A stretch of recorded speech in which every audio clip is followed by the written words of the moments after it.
우리 교회에 대한 두 번째 진실한 공동체에 대한 이야기를 같이 살펴보도록 하겠습니다. 그럼 진실한 공동체가 뭔가라고 하는 것들을 좀 같이 나누도록 하겠습니다. 살짝 제 간증을 여러분하고 좀 나눈 기억이 있어요.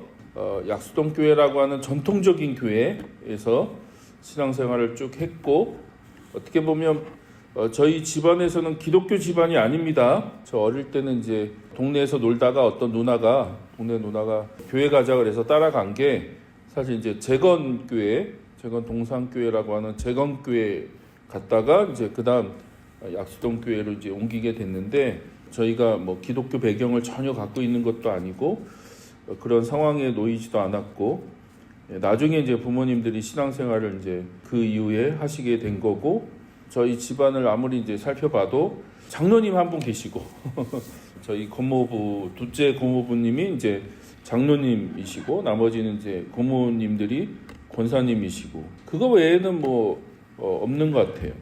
제가 저희 가족에서 1호 목사고, 저희 주변에는 이제 목사가 없습니다.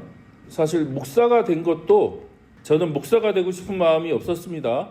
저는 한 번도 누구에게 목사가 되겠다고 얘기한 적이 없어요. 근데 어떻게 목사가 됐냐?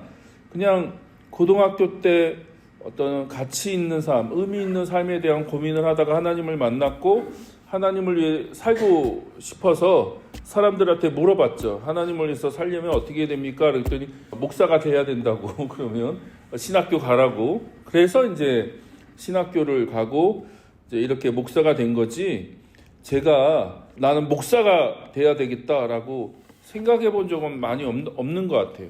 그냥 하나님이 좋았고 하나님을 위해서 살고 싶은데 어떻게 살아야 되냐고 물어보니까 다 그러면 목사가 되라고 해서, 그래서 그냥 갔는데 그게 신학교였고, 그러면서 이제 목회를 시작을 한 거죠. 사역을. 어떻게 보면 그러면서 저는 이제 진실한 교회, 그러니까 성경적인 교회가 뭘까, 과연 교회라는 게 뭘까라고 하는 저의 순례의 길이 시작된 것 같아요. 순례의 길. 그리고 저의 삶에 있어서 가장 큰 질문, 교회가 뭐야? 신앙생활이 뭐야? 라고 하는, 성경적인 교회를 추구한다는 게 어떤 거야? 라고 하는 질문. 왜냐하면 이제 약수동 교회에서 1년 지도교사죠. 그때는 이제 전도사가 아니고 지도교사를 하다가 이건 할 일이 아니다. 그저께까지 형 동생 하다가 갑자기 제가 이제 지도교사가 되니까 박동일 목사님이 그냥 강제로 너 지도교사 하라고 해서 이제 맡았는데, 1년을 했는데 이건 아닌 것 같아. 이건 도저히 이게 할 일이 아닌 것 같아서 제가 1년 만에 이제 그만두고 나왔거든요. 약수동 교회를 나와서 이제 그때 이제 어떻게 해야 할까 고민하는데, 동기 형이 자기가 이제 동대문에 있는 어떤 교회를 사역하고 있는데 너가 와라. 그래서 제가 이제 그분한테 속아서 그 교회를 가게 됐어요. 근데 갔는데 목사님하고 장로님하고 싸우는 교회였어요. 목사님 중심으로 모이는 성도들은 예배당에서 이제 예배를 드리고 주일날, 장로님 중심으로 모이는 교인들, 성도들은 그러니까 계단이 이렇게 올라가면 예배당이고 내려가면 교육관이었거든요. 성도들이 같이 왔다가 한 사람은 계단을 올라가고 한 사람은 계단을 내려가요. 그러니까 올라가면 이제 담임 목사님 중심으로 거기에 모이는 성도들이 예배를 드렸고, 내려가면 장로님 중심으로 거기에 또 주일 예배를 따로 드리니까 저는 계단 중간에 서서 이게 뭘까 도대체. 같이 두 사람이 재밌게 왔다가 한 사람은 올라가고 한 사람은 내려가고, 그런 어떤 교회에서 처음 전도사로, 정식 전도사는 아니지만 어쨌든 제 모교회를 떠나서 교회 사역을 시작했는데 너무 어려운 거예요. 이게 맨날 이제 싸우니까 결국은 이제 돈 문제였는데, 담임 목사님하고 교인들, 장로들하고 이제 계속 싸우니까 이게 뭘까. 그래서 그 교회를 3년 섬기고 제가 이제 군대 갔다 와서 또 이제 목회를 해야 되니까, 사역을 해야 하니까, 그때 이제 의정부에 있는 교회를 이제 또 연결이 돼서 의정부까지 오게 됐는데, 거기도 목회를 이렇게 옆에서 보는데 재미가 없는 거예요. 참 재미가 없고, 이분은 이제 이제 컴플렉스가 있었어요. 내가 큰 교회를 갈 수 있었는데, 내가 큰 교회 담임 목사로 갈 수 있었는데, 내가 그 길을 못 가고 이 작은 교회에서 목회한다고 하는 이 컴플렉스가 항상 있어서 항상 저를 붙잡고 그런 얘기를 하세요. 막 그런 얘기, 막 그런 불만을 막 얘기하시면 저는 이게 뭘까라고 하는 그런 고민들, 그러면서 과연 교회가 뭐지? 또 목사로 산다는 게 뭘까? 전 잘 이해가 안 되더라고요. 잘 이해가 안 되는 일들이 많았고, 어릴 때는 잘 모르잖아요. 그냥 주일학교에서 크고 중고등학교에서 크다가 제가 이제 신학생이 되고 실제 목회라고 하는, 교회라고 하는 어떤 그런 좀 더 깊이 이렇게 들어와서 보니까 너무 갈등이 많고 문제가 많고 또 그 안에 어려움이 많은 거예요. 재미도 없고, 이 고급 인력이 맨날 가서 그냥 이게 그렇게 나쁘다는 게 아닙니다. 청소나 하고 뭐 운전이나 하고 또 뭐 고치라 그러면 고치고 뭐 맨날 이렇게 행사할 때 뭐 마다 뭐 이렇게 매달고 뭘 꾸미고 막 그런 게 나쁘다는 게 아니에요. 그게 근데 저는 그게 본질이 아니잖아요. 본질이. 내가 하느냐, 나는 하나님이 너무 좋았고 하나님에 대해서 좀 나누고 싶었고 또 하나님을 섬기는 그거에 대해서 좀 같이 이렇게 사역을 하고 싶었는데 맨날 전도사가 하는 일이 그냥 그런 허드렛 일만 하고 있으니까 저는 그게 좀 여러 가지로 마음이 좀 어렵더라고요. 어렵고, 그리고 그 벌어지는 여러 가지 일들이 잘 이해가 안 됐고, 그래서 저는 이제 목회, 지역교회 목회는 하지 말아야 되겠다. 내가 여기 지역교회 목회했다간 내가 화병에 걸리든지 아니면 내가 목회를 그만두든지 그럴 것 같다. 그래서 제가 이제 고민 끝에 선교사가 되려고 한 거죠. 한국 교회를 벗어나서 해외로 나가자. 그래서 선교사가 이제 되겠다고 지원을 했고, 그때 이제 제 마음에 품었던 나라가 방글라데시입니다. 방글라데시. 여러분 잘 아시겠지만 방글라데시가 그 동남아에서 굉장히 큰 무슬림 국가예요. 예, 땅도 크고 인구도 꽤 많아요. 그리고 강력한 무슬림 국가입니다. 방글라데시를 매년마다 갔거든요. 이제 청년들 데리고 단기 선교를. 그때는 또 단기 선교 붐이 막 불어서 뭐 마치 꼭 가야 되는, 안 가면 이상한 것 같은, 그래서 청년들을 데리고, 그래서 우리는 이제 그때 한참 유명한 영화 그 대사처럼 우리는 한 놈만 팬다. 그래서 이제 우리는 방글라데시만 간다. 다른 데 안 가고 방글라데시만 매년 간다. 그렇게 이제 타겟을 잡고 저희들이 매 겨울에 방글라데시를 갔습니다. 근데 이제 방글라데시를 계속 갈 때마다 제 안에 또 뭐가 이렇게 이제 들어오냐면, 그러니까 저도 사실 무슬림에 대한 관심이 컸고 무슬림 선교를 하고 싶었어요. 이슬람 국가에 대한 공부도 해보고 여러 가지 이제 리서치를 해보는데, 제가 그 전에 선교사로서 훈련받았던 어떤 그런 것들이 있거든요. 꽤 많은 훈련을 받았는데 그 훈련받았던 내용이 이 이슬람 국가에 가서 보니까 하나도 적용이 안 되는 거예요. 왜냐하면 이게 너무 강력한 이슬람 국가이기 때문에 선교사로 비자를 받아서 갈 수도 없고, 뭐 건물에다 십자가를 세울 수도 없고, 신학교를 대놓고 이렇게 만들어서 막 목회자를 만들고 막 그들을 파송해서 교회를 개척하고 뭐 하여튼 기존에 했던 선교 방식으로는 이슬람 국가에서는 안 되는 거예요. 이게 안 돼. 야, 그럼 여기서 어떻게 선교를 할 수 있을까? 그래서 대부분 이제 한국인 선교사들은 그런 데에서 이제 주로 하는 게 뭐 학교를 세운다든지 고아원을 만든다든지 뭐 아니면 병원을 세운다든지, 하여튼 그런 간접 선교죠. 간접. 직접 선교를 못 하니까 간접 선교를 하고 그걸 통해서 이제 어떻게든 전도를 하려고 또 선교를 하려고 하는데, 제가 배운 선교의 그 어떤 훈련들이 이 이슬람 국가에서는, 이 방글라데시에서는 적용이 안 되는 거예요. 근데 제가 그때 뭘 만나게 됐냐면, 그 미국 남침내 선교사들이 가정교회라는 걸 해요. 가정교회라고 하는 거. 이 가정교회가 뭐지? 이제 하우스 처치라고 하기도 하고 홈 처치라고 하기도 하고, 하여튼 가정교회를 하는 거예요. 이 가정교회라는 게 뭘까라고 알아봤더니 말 그대로 이슬람 국가에서는 이렇게 눈에 보이는 예배당을 짓고 뭐 이렇게 그따가 십자가 세우고 막 공식적인 예배를 드릴 수 없으니까 어떻게 하냐면 개인 전도를 해서 한 사람이 회심하면 그 사람 중심으로 한 가정이 교회가 되게 하는 거죠. 교회.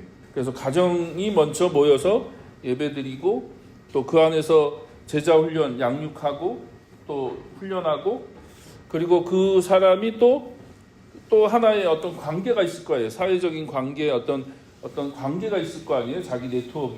그러니까 그 관계를 통해서 또 다른 사람에게 복음을 전하는 거죠. 복음을 전하고 그 가운데 또 누군가 회심하면 자기 가정교회 모임에 참석하게 하고 거기서 같이 예배드리고 또 그 사람을 또 양육하고 훈련하고 제자로 세우고 그래서 그 사람이 어느 정도 이제 세워지면 또 그 사람 가정을 중심으로 또 하나의 가정교회가 이렇게 세워지도록 또 만들고 그런 일들을 하는 걸 보면서 저는 굉장히 매력적인 거예요. 이거 너무 매력적이다. 너무 괜찮다. 그래서 저는 이제 가정교회에 대한 좀 비전, 가정교회에 대한 소망을 갖게 된 거죠. 제가. 그래서 나도 이제 이슬람 국가에 이제 이런 방글라데시에 선교사로 가면 이런 가정교회 개척을 하는 사역을 해야 되겠다라고 생각을 하고 이제 준비를 했는데 이제 결국에는 못 갔습니다. 선교사로 못 가고 다시 이제 지역교회로 돌아오게 된 거죠. 저한테는 그걸 안 열어주시더라고요. 그러면서 이제 교회에 대한 고민을 또 다시 이제 시작하게 된 거잖아. 이 한국 교회가 도저히 나하고는 안 맞는데 나는 여기서 벗어나고 싶은데 왜 나를 또 여기다 끌어다가 갖다 놓으시나. 제가 굉장히 불만이 많았거든요. 그거에 대해서. 나는 이 납득이 안 되고 난 이해가 안 되는 일들이 많은데 왜 또 여기를 와야 되나. 그러면서 이제 오게 된 게 동두천 교회고 그다음에 천안에서 또 목회하다가 이제는 더 이상 지역교회 목회는 이제 더 이상 하면 안 되겠다. 더 이상 못 하겠다. 그래서 이제 거기서 사임하고 제주도로 내려갔다가 제주도에서 하여튼 하나님이 여러 가지 사인을 주셔서 거기서 가정교회를 시작을 한 겁니다. 사실 가정교회를. 굉장히 실험적인 교회 개척을 한 거죠.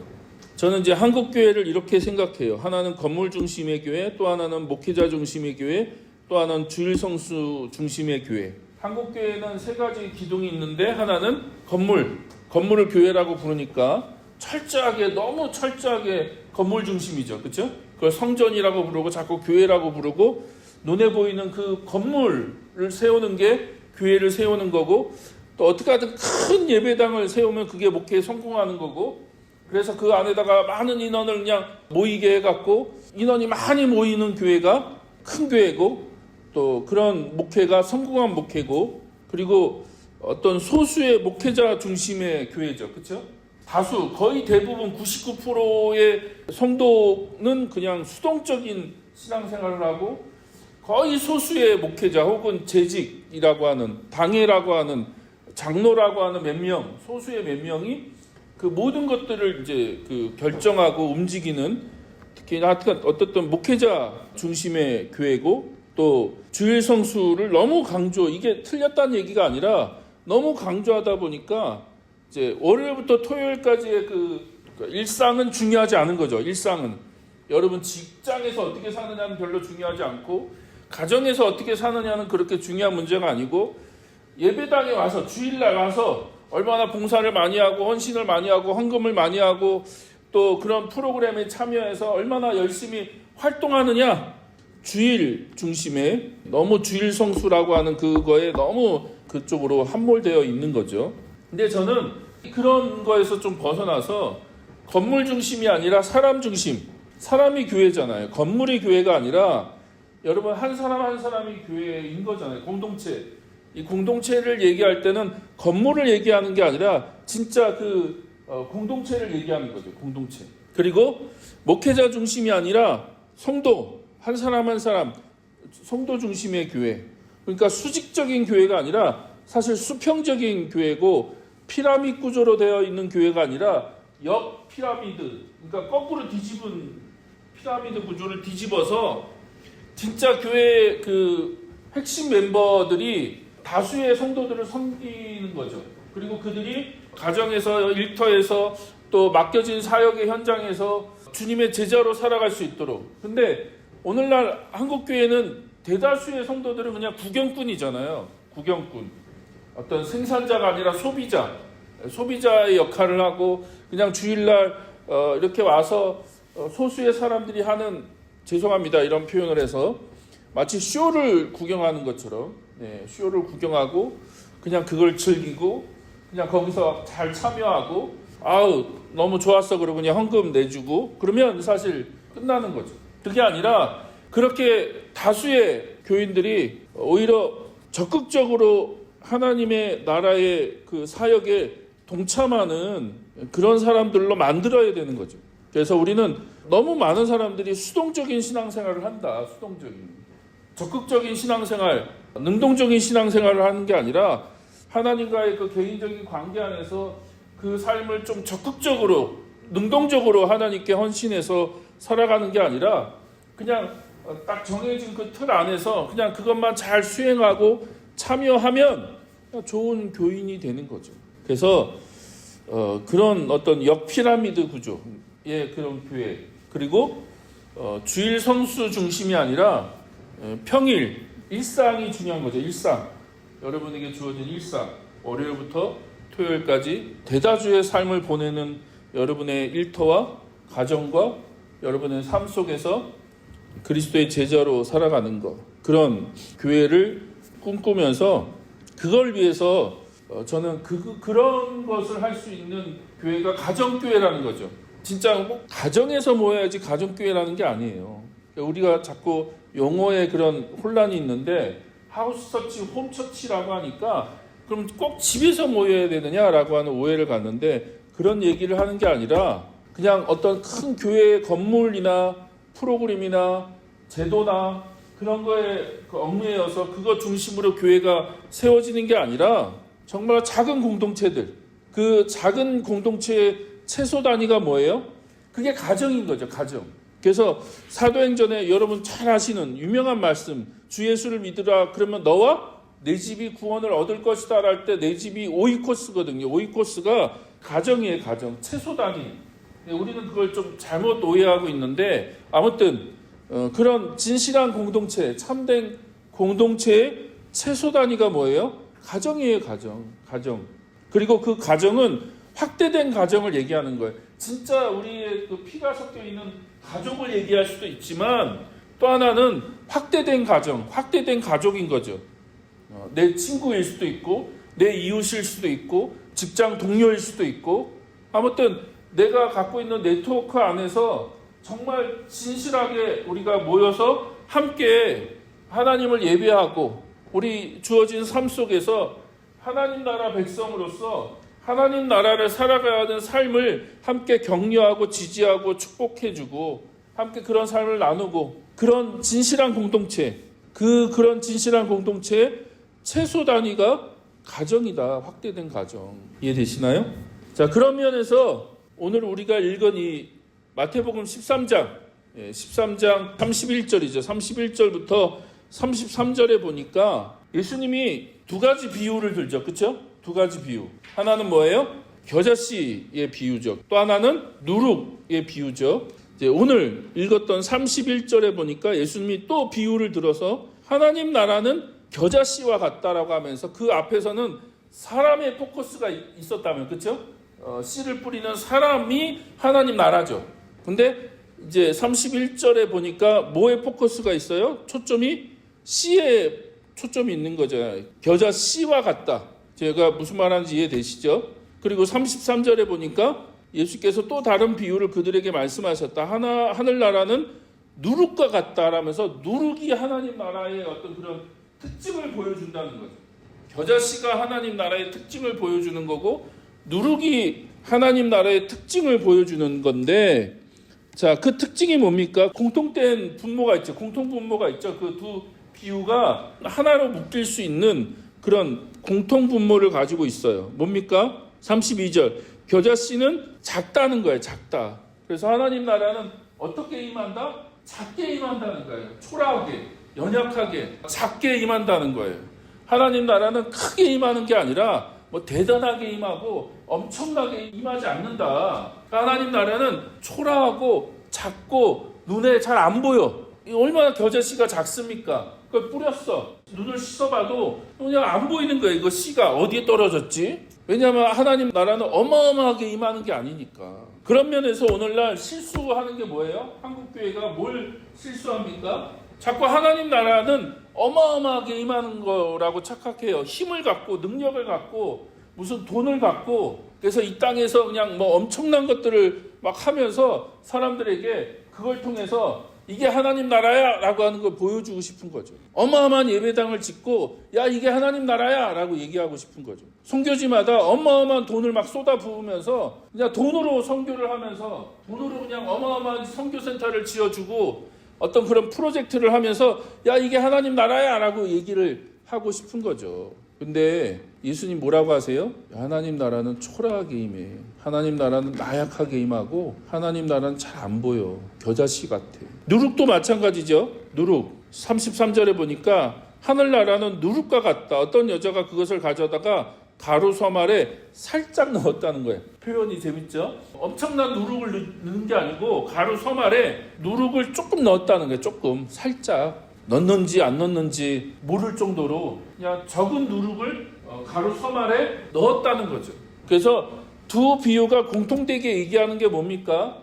하나님 나라는 작다는 거예요. 연약하고 무기력하게 보일 수도 있고 이게 하나님 나라야? 라고 물음이 생길 정도로 질문이 생길 정도로 하나님 나라는 그렇게 임한다 이 세상에. 그러니까 여러분 우리가 자꾸 하나님 나라를 오해하시면 안 돼요. 우리가 하나님 나라를 그렇게 오해하게 된 가장 큰 이유는 제가 몇 번 얘기했죠. 그렇게 우리가 하나님 나라를 왜곡하고 오해하게 된 가장 큰 이유는 기독교 공인에 있다. 기독교가 로마 제국의 국교가 되고 하루아침에 어마어마한 제국, 진짜 어마어마한 제국의 국가 종교가 된 거거든요. 그러니까 하루아침에 엄청난 부를 가지고 엄청난 권력을 갖게 된 거죠. 그리고 어마어마한 예배당을 막 지으면서 그리고 그 제국의 대부분의 사람들이 하루아침에 기독교인이 된 거잖아요. 이교도들이 그냥 우상 숭배하고 하나님에 대해서 전혀 모르던 사람들이 갑자기 자고 일어났더니 다 기독교인이 돼버린 거죠. 왜냐하면 나라 국교가 기독교가 된 거니까. 그러면서 그 사람들이 그냥 다 교회로 들어오게 된 거죠. 다 교회로 하루아침에 들어오게 되고 막 엄청난 숫자를 갖게 되고 소수의 목회자들이 그 사람들을 관리해야 되고 돌봐야 되고 지역마다 막 국가에서 막 돈을 주면서 큰 예배당, 야 우리도 저런 이방 종교들처럼 큰 예배당을 한번 가져보자. 우리도 한번 화려하게 예배드려보고 엄청나게 눈에 삐까번쩍하게 해보자라고 그렇게 시작을 하게 된 거죠. 그리고 중세를 거쳐서 교회가 어마어마한 권력을 갖게 됐거든요. 그래서 황제랑 거의 대등한, 그래서 계속 싸우잖아요. 황제랑 권력을 가지고 싸우거든요. 그러면서 얼마나 많은 타락이 있고 부패가 있고 어느 것이든 권력이 모이고 돈이 모이고 힘이 모이면 거기엔 뭐가 따라온다? 부패가 따라온다. 반드시 부패가 따라온다. 그리고 똑같은 생각을 갖고 총교도들이 신대륙을 건너서 거기서 어마어마한 개신교 국가를 만들고 싶은 거예요. 그래서 기독교 왕국을 신대륙에 만들겠다고 해놓고 어마어마한 인디안들을 다 죽였죠. 엄청난 사륙과 그 많은 인디안들을 다 죽이는 그런 일들을 행하는 거죠. 근데 착각하지 마십시오. 하나님 나라는 그렇게 임하지 않는다. 하나님 나라는 그렇게 이 땅에 임하지 않는다는 거예요. 그리고 이것도 한번 말씀드렸죠. 미국이 이 사회가 점점 쉽게 말하면 탈기독교, 탈종교화 되니까 그거를 이기기 위해서 미국이 보수 기독교, 그러니까 보수 정권하고 힘을 잡으면서 많은 정책들을 막 하게 한 거죠. 지금 이제 그걸 가장 잘 보여주는 게 트럼프예요. 그 배후에 미국 보수 기독교가 존재하죠. 한국이 똑같이 닮아갖고 한국 보수 기독교가 이 세상이 점점 타락해가고 있고 부패해가고 있고 저 자유주의 또 진보 그런 사람들이 정권을 잡고 이 세상을 그냥 이 한국을 다 엉망으로 만들고 있어. 그러니까 우리가 힘을 갖자. 그래갖고 한국교회가 어떤 보수 정치인들하고 결탁을 하잖아요. 지금 우리가 새벽에 막 법원에 막 사람들이 들어가서 때려 부수고 그걸 지금 뒤에서 누가 조종하고 있습니까? 정강훈이라고 하는 종교 사기꾼이 지금 야 내란을 해, 내란 가서 때려 부셔. 그게 너희들에게 주어진 권리야라고 하면서 대놓고 지금 뒤에서 그거를 도장하고 있잖아요. 저는 때려 부시러 간 사람의 적지 않은 숫자가 기독교인들이라고 생각해요. 왜냐면 지금 그 최전방에 기독교인들이 서 있거든요. 그러니까 이게 폭력을 정당화시키는 거예요. 폭력을 정당화시키고 그냥 사람을 때려 죽여도 그건 문제가 안 돼. 이게 얼마나 끔찍한 일입니까? 그러니까 이게 하나님 나라는 그런 식으로 임하지 않는다. 그런 식. 절대 하나님 나라는 그런 식으로 임하지 않는다. 예수님이 그런 식이었다면 십자가에 죽지도 않았을 거라는 거잖아요. 그렇잖아요. 그래서 예수님 뭐라고 하세요? 야, 내가 마음만 먹으면 천군 천사 다 동원해갖고 그냥 너희들 그냥 다 쓸어버릴 수도 있어. 그러나 내가 하지 않아. 그러니까 무기력하고 나약하고 연약하게 하나님 나라는 이 땅에 임해요. 이 세상 사람들은 권력을 갖고 힘을 갖고 자기들의 왕국을 지키려고 하죠. 그러나 그와 똑같은 방법으로 하나님 나라는 임하지 않는다. 영적 전쟁이라는 게 그런 게 아니에요. 그러니까 지금 사람들이 자꾸 무슨 영적 전쟁이니 뭐 이상한 말을 갖다 붙이는데 하나님 나라는 그런 식의 전쟁이 아니다. 오히려 무기력한 거죠. 무기력한 거. 나약한 거. 초라하고. 그러나 여기서의 초점은 뭡니까? 겨자씨 누룩의 비유에서 강조하는 건 뭐예요? 영향력이에요. 영향. 변화시킨다는 거예요. 적은 씨가 자라서 큰 나무가 되고 적은 누룩이 가루 섬 안에 들어갔는데 그 가루 섬 안을 전체를 부풀리게 한다는 거예요. 숫자가 아니라는 거예요. 야, 너희들이 많은 숫자를 가지고 이 세상을 그냥 다 쓸어버려. 다 죽여버리고 다 쓸어버리고 그래서 정말 기독교 왕국을 만드는 거야. 그런 식이 아니잖아요. 오히려 세상에 들어가서 하나님 나라의 선한 영향력으로 세상을 변화시키는 거죠. 보이지 않지만 당장 눈에 드러나지 않지만 하나님 나라는 그렇게 깨어지고 망가진 세상 속에 들어가서 세상을 바꾸는 거거든요. 그래서 그 5가지 DNA 중에 4번째가 뭡니까? 안팎의 변혁이죠. 변혁. 그런 영향력을 또 다른 말로 얘기하면 변혁이잖아요. 변혁. 하나님 나라의 가치와 하나님 나라의 진리를 가지고 우리가 세상을 변혁시키는 거예요. 힘으로, 돈으로, 능력으로 세상을 그냥 강제적으로 바꾸는 게 아니라 지금 다 그렇게 하려고 하잖아요. 이 악한 세상을 우리가 다 그렇게 뒤집어 엎어버리자. 안 돼요. 또 이미 역사를 통해서 그게 얼마나 한계가 있고 또 이미 실패한 것인지를 다 증명이 됐는데 자꾸 교회는 그런 방식으로 세상을 바꾸려고 한다는 거죠.